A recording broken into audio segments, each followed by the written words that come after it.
దేవునికి స్తోత్రం.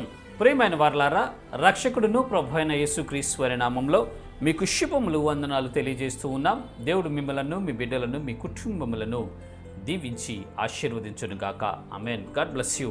దేవునికి స్తోత్రం. హల్లెలూయా. ప్రియమైన దేవుని పిల్లలారా, మనము ఒక పోటీని చూస్తే ప్రత్యర్థి ఉంటాడు, ఒక ఆటను చూస్తే రెండు జట్లు ఉంటాయి.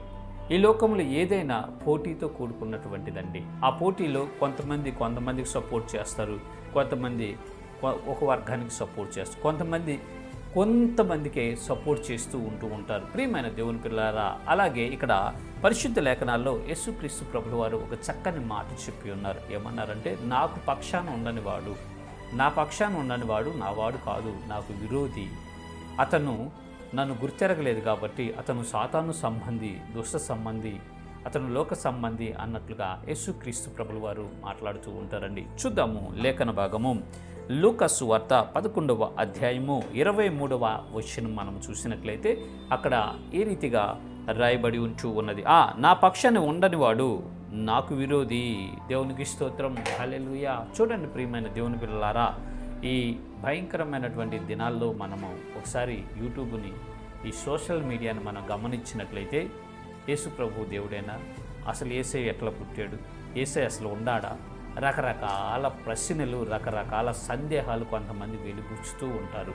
దేవునికి వ్యతిరేకంగా వారు మాట్లాడుతూ ఉంటారు, దేవునికి వ్యతిరేకంగా వారు ఆలోచిస్తూ ఉంటారు, దేవునికి వ్యతిరేకంగా వారు పనులు చేస్తూ ఉంటారు. కారణం ఏంటంటే వారు దేవునికి విరోధులండి.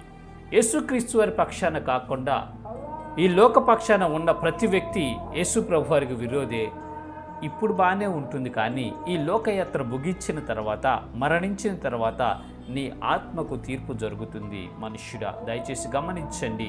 నువ్వు యేసయ్యను నమ్మి అంగీకరించి ఆయన మార్గంలో నడిస్తే రేపు ఉగ్రత దినమందు తప్పించబడతావు, ఆ తీర్పు దినమందు దాచబడతావు. అదే ఆయన పక్షాన కాకుండా ఆయనకు విరోధిగా నీవు ఈ లోకంలో జీవించి మరణిస్తే ఖచ్చితంగా క్రీస్తు న్యాయపీఠం ఎదుట నిలబడాల్సి ఉంటుంది. అప్పుడు నీ క్రియలు చొప్పున నువ్వు ప్రతిఫలం తీసుకుంటావు. కాబట్టి ప్రియమైన దేవుని పిల్లలారా, మనము ఈ శరీరంలో బ్రతికి ఉన్నంత కాలం మంచి క్రియలు చేయాలి.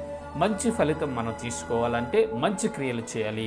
యేసు ప్రభు వారి పక్షాన మనం ఉంటే ఆయన మన పక్షాన ఉంటాడు, మనల్ని నడిపించి ముందుకు తీసుకొని వెళ్తాడు. ఇటు కృప దేవుడు మనందరికీ కలుగు చేయను గాక.